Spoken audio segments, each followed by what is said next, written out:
How to lay a floating wood floor. Difficulty level 1 hammer. Sturdy and attractive. A floating wood floor is easy to lay at home, especially the interlocking kind. You will need the wood floor, sturdy underlay, and a roll of adhesive tape. You will also need a pencil, a measuring tape, a set square, some 8mm expansion wedges, a pull bar, a tapping block, a hammer, a handsaw, a jigsaw with an inverted blade, a drill, an extruder gun, and a meter saw. You will need knee pads. To achieve the best visual effect and minimize expansion, we recommend you lay the boards parallel to the longest side of the room. You could also lay them in the direction of daylight coming through the windows. If your walls are sound, first take off the skirting boards. You can leave the old floor covering in place if it's in good condition and level. You could also lay the floor on top of tiles or PVC flooring. If you have carpet, you should consult the manufacturer's recommendations. If you want to take up the old floor covering, remove it and make sure that the subfloor is clean. If not, vacuum or wash it. If adhesive still remains, use a glue solvent. Check afterwards to ensure the surface is flat. If not, fix it. Finally, ensure the subfloor is completely dry. Lay the packs of slats flat in the room for 24 hours before installing, so they become accustomed to the level of moisture in the room. Unhinge the doors to make working easier, and cut the bottom off of the architraves.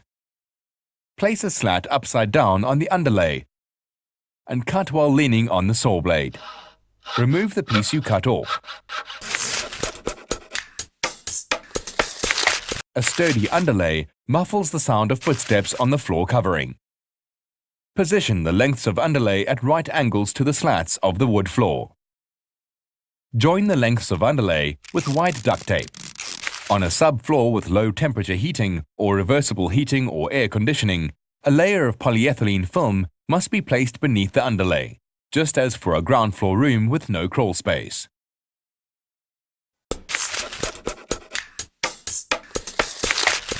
Lay the slats down one after another along the length of the wall without fixing. For stability, the last slat should be at least 40 centimeters long. If this is not the case, cut the tongue off the first slat and move all the slats along. If the last is 40 centimeters, simply cut off the leading edge tongue of the first slat.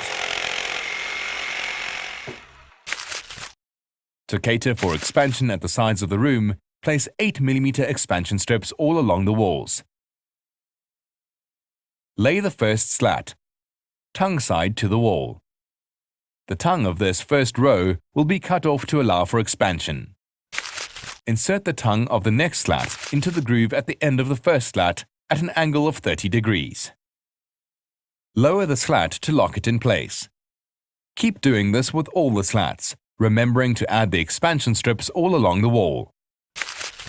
To mark a cutting line at the end of the row, lay the last slat down like the previous one, with the tongues side by side. With the set square, mark and draw the cutting line in line with the end of the previous slat. Cut the slat and put it in place as before. Start the new row with the offcut from the previous row.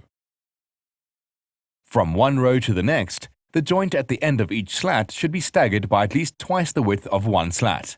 Fit each slat together at an angle of 30 degrees, and when the slats are side by side, lower them gently towards the subfloor to lock them. The next slat is locked into the first row, but is not yet joined up to the end of the slat that you just laid. Place your tapping block at the end and gently hammer two slats together. When you reach the end of the wall, use the pull bar to insert one end into the other. Lay the slat against the pipe in its final position, with its end touching the previous slat. Trace the outline shape of the pipe, allowing for expansion space. Then place an 8mm expansion wedge against the wall, and lift the side to line it up with the slat. Make the circular cut with a flat wood drill bit and complete the job with the circular saw. Once the wooden floor slat is in place, you can make a neater finish by fitting a pipe rosette. For the last row, or if there is a strengthening section, you must cut along the length of the slat. Place a slat on top of the previous row. Then lay another slat on top. Then slide it towards the wall until it rests against the expansion wedges. Draw a cutting line along the edge of the slat. Wait at least 1 hour before taking out the expansion wedges at the sides. Cut off any excess underlay or polyethylene film at the sides of the floor. For a professional finish, cut your skirting boards vertically using a fairly tall meter block. Or better still, use a meter saw. Use mastic glue to fix the skirting boards in place. Leave a small gap between the skirting board and the wood floor to allow for expansion. If you kept your old skirting boards, you can mask the expansion space with a quadrant molding or scotia at the join. You should also lay a threshold over 2 different floor coverings. This also should have an expansion gap. Apply adhesive to the section on the adjacent floor. Once the door is in place, it should open over the threshold. Finish by replacing the doors. Check that they open and close freely and plain if needs be. This floor covering has many advantages, as easy to live with as it is to lay.